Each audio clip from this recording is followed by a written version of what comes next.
परों को खोल ज़माना उड़ान देखता है, ज़मीं पे बैठकर क्या आसमान देखता है। जी हाँ दोस्तों, अगर आपके दिल में अज़्म है और कुछ करने की चाह है तो मुमकिन है कि आपको ग़ैबी ताकत मिलती है और कुछ ना कुछ करने का एक हौसला आ जाता है।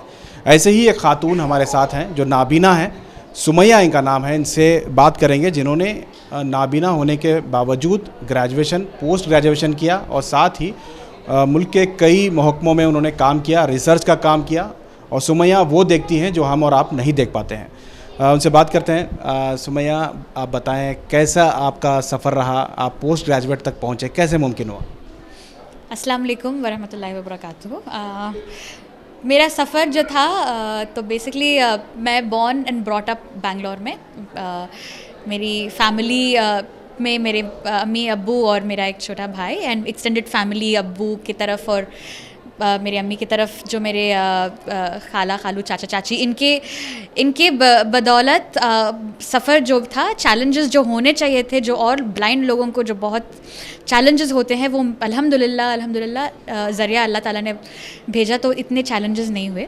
तो ज्योति सेवा स्कूल फॉर द ब्लाइंड में मैंने अपने 7th स्टैंडर्ड तक मैं पढ़ाई की। ब्लाइंड ब्रेल ट्रेनिंग, हर चीज़ की training, living skills, walking, sports, वहाँ ट्रेनिंग करवाई। एंड वहाँ पे तैयारी हुई थी साइटेड लोगों के साथ कैसे अपना लाइफ, अपना एजुकेशन कैसे पूरा करना है, वहाँ तैयारी ज्योति सेवा में करवाते हैं ब्लाइंड लोगों को। तो उसके बाद 8 से लेके 10th ग्रेड तक मैंने सेंट माइकल स्कूल करके एक मुस्लिम एजुकेशन इंस्टीट्यूशन है, it's run by mister Naushad Nazir, वहाँ पे मैंने अपनी तालीम 10वीं तक आई स्टडीड। फिर PUC फर्स्ट PU से लेकर के ग्रेजुएशन तक, डिग्री तक मैंने माउंट कार्मल कॉलेज में पढ़ाई की और post graduation political science and international relations में सेंट जोसेफ्स में मैंने अपना मास्टर्स किया। अच्छा, ये सारी तालीम आपने ब्रेल स्क्रिप्ट में की, तो कैसे पढ़ते हैं और कैसे लिखते हैं ये? तो ब्रेल स्क्रिप्ट और ब्रेल स्क्रिप्ट की लिखाई पढ़ाई 6 डॉट्स में होती है। वो 6 डॉट्स में पूरे अल्फ़ाबेट्स, हर लैंग्वेज के अल्फ़ाबेट्स वो 6 डॉट्स में मुमकिन हो जाते हैं। विद हाथ से टच करके पढ़ना होता है।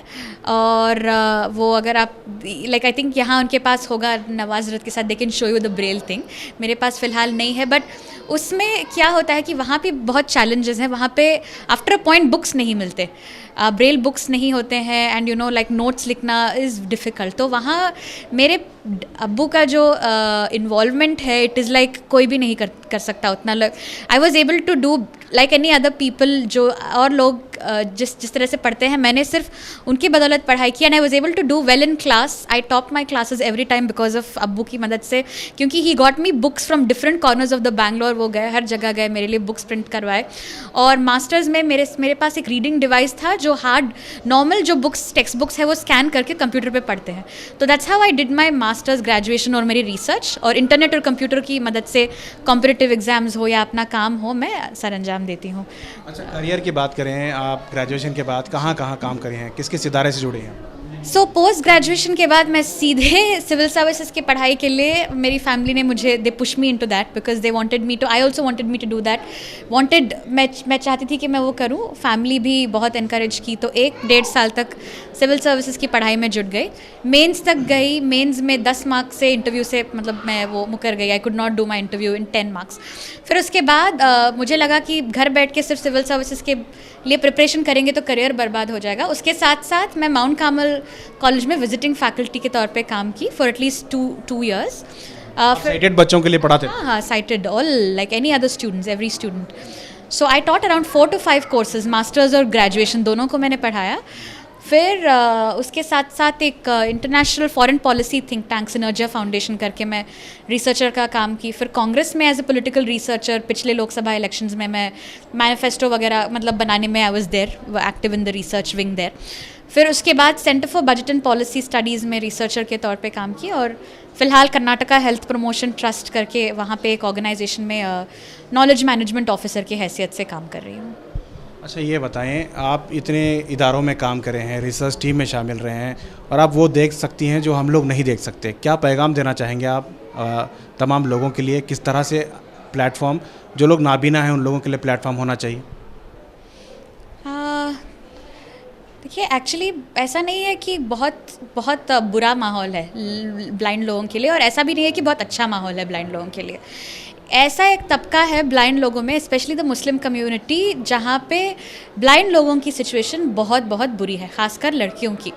रीज़न एक तो ब्लाइंड लोग मुस्लिम कम्युनिटी में ज़्यादा इसलिए पैदा होते हैं क्योंकि पॉवर्टी, इकोनॉमिकली बैकवर्डनेस होता है, जिसके लिए दे कांट गेट न्यूट्रिशन, मतलब जो अच्छा खाना ग़िज़ा होती है जो माओं को नहीं पहुंचती है during their pregnancy, so therefore blind बच्चे पैदा होते हैं। और साइंस ये भी बोलता है, अब इसका अल्लाह आलम, साइंस ये भी बोलता है कि रिश्तेदारी में बहुत ज़्यादा शादियाँ होने के बावजूद there are too many blind people born. But लड़कों का जैसे तैसे गुजारा हो जाता है, बिकॉज दे आर लड़कियों के लिए खासकर एक तो नाबीना पैदा होती है, दूसरी तरह से लड़कियां हैं वो। तो प्रॉब्लम ये होता है कि उन लोगों को कैसे पढ़ाएं लिखाएं, भेजें तो कैसे भेजें, कैसे कोई हाथ पकड़ के ले जाएं, ट्रैवल कैसे करें, क्योंकि पर्दे का वो मसला होता है, बहुत मसला होता है। तो इसमें first of all family has to be involve, family बहुत बहुत बढ़ चढ़ के, बिकॉज़ ये आपकी रिस्पॉन्सिबिलिटी है, अल्लाह ताला ने आपको ये रिस्पॉन्सिबिलिटी दी है, आपका इम्तिहान है, तो you have to do it.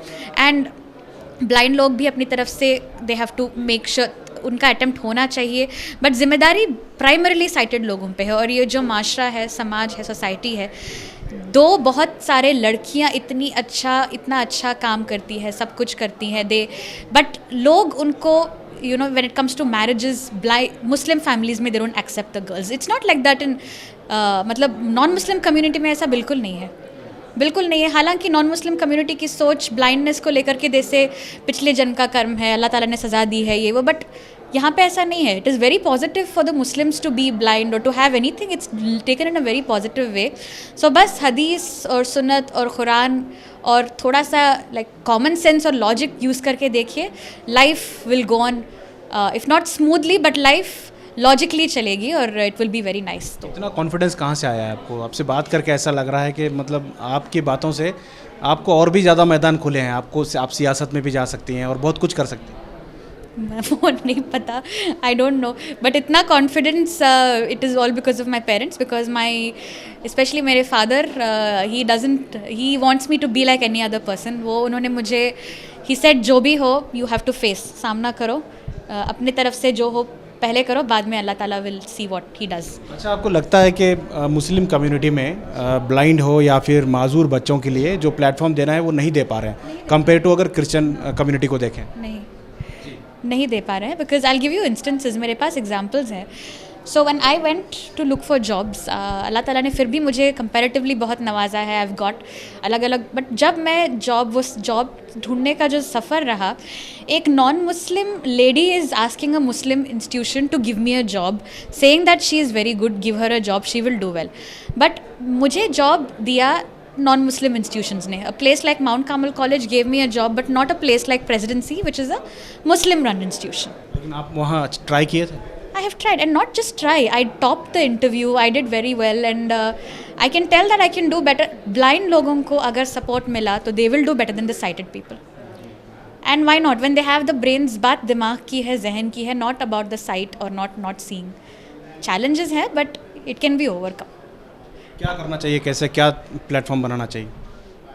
पहले तो एवरी लेवल्स है, गवर्नमेंट में भी बहुत काम होना चाहिए, रास्ते ठीक करो, एंड सोसाइटीज़ में, फैमिलीज खास करके ब्लाइंड लोगों के लिए बताइए। हाँ, ब्लाइंड लोगों के लिए ही है। Like government has to work on first of all the roads हो, चाहे रास्ते हों, चाहे जॉब्स, एंड इवन फैमिलीज़ में, मुस्लिम कम्युनिटीज़ स्पेशली, जैसे आप बोल रहे थे, the families, society should be open minded. अगर एक लड़की या लड़का काम कर रहे हैं, खाना बना रहे हैं, आप लोगों की तरह ड्रेस कर रहे हैं, सब टेस्ट है खाने पीने का, पहनने सीखने का तौर तरीका, नमाज, अच्छे बुरे की पहचान है, तो आप क्यों किसी को गलत और मतलब कमतर समझ रहे हैं? क्यों ब्लाइंड लोगों को कमतर समझ? जब अल्लाह ताला इज़ नॉट डिस्क्रिमिनेटिंग, अल्लाह ताला ने हुज़ूर सल्लल्लाहु अलैहि वसल्लम को बोला था कि आप ब्लाइंड, वो जो शख्स आपको सवाल पूछ रहा है उसका आप जवाब दो ना, वो शायद बेहतर कर सकता है। तो why who are we to discriminate? हम कौन होते हैं कि हम डिस्क्रिमिनेट करें?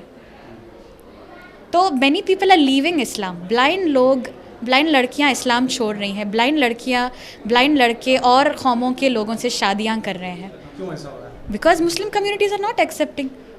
उनको चाहिए कि 24/7 कोई खाना बनाता रहे, तो इट्स अ प्रॉब्लम। थोड़ा ब्रॉड माइंडेड रहिए। अल्लाह ताला ने ज़िम्मेदारी दी है सब पे, तो वो ज़िम्मेदारी हर एक की होती है। मेरी भी ज़िम्मेदारी है। अगर मैंने सोसाइटी से बहुत कुछ लिया है तो I have to give it back to the society. If I don't give it back then I am responsible. बस। अच्छा, आप अपनी अगली आने वाली ज़िंदगी के बारे में बताएं, आप क्या करना चाहते हैं, आगे क्या आपका प्लान है? इंशाल्लाह मैं the problem with me is मुझे बहुत चीज़ें फ़िलहाल I am working on inclusion. मैं इंक्लूजन पे काम कर रही हूँ, लॉ कोर्ट में पिटिशन डाल रही हूँ। मेरा एक इंक्लूजन 360 करके एक चैनल है जहाँ पे मैं बता रही हूँ कि ब्लाइंड लोग किसी से कम नहीं है। एंड ऑल्सो मैं I want to do my PhD। Hopefully इंशाल्लाह PhD करना है या लॉ, दोनों में से एक करना है मुझे। एंड होपफुली देखते हैं क्या होता है। शादी कर रहा था वो अल्लाह की मर्ज़ी है। जी वो शायद पर्सनल है। बहुत शुक्रिया आपने जो जवाब दिए, माशाल्लाह बहुत ही पॉजिटिव जवाब था। आखिरी में एक छोटा सा एक मैसेज पूरे लोगों के लिए। बस मेरा मैसेज हो गया sir, this is my message. Please be accepting. थोड़ा लॉजिकली सोचिए। We are Muslims. अल्लाह ताला ने हमको अफजल, एक तो हम अशरफुल मखलूक़ात हैं। जब नेचर इज़ नॉट डिस्क्रिमिनेटिंग, गर्मी सर्दी एक बराबर सबको होती है, तो we are human beings, we are Muslims, we have to be a role model to the entire world.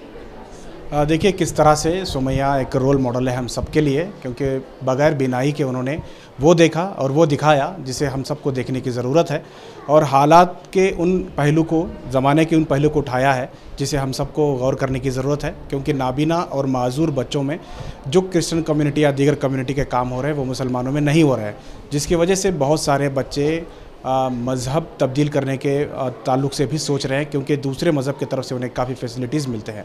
इस ताल्लुक़ से हमें सोचने की ज़रूरत है। बेंगलुरु में एक मदरसा नूर कहीं ना कहीं बच्चों को एक प्लेटफॉर्म देने की कोशिश करता हुआ नज़र आ रहा है। ऐसे ही मदरसे, ऐसे ही इंस्टीट्यूशन पूरे रियासत में होने चाहिए और इन लोगों को पढ़ाने की ज़रूरत है। देखिए किस तरह से ये ग्रेजुएशन, पोस्ट ग्रेजुएशन तक आई हैं। UPSC के लिए उन्होंने ट्रेनिंग की है। अगर इसी तरह के लड़कियों को, लड़कों को अगर मदद देंगे और उनको प्लेटफॉर्म प्रोवाइड करेंगे तो ये भी देश का नाम रोशन करने में सबसे आगे रहेंगे।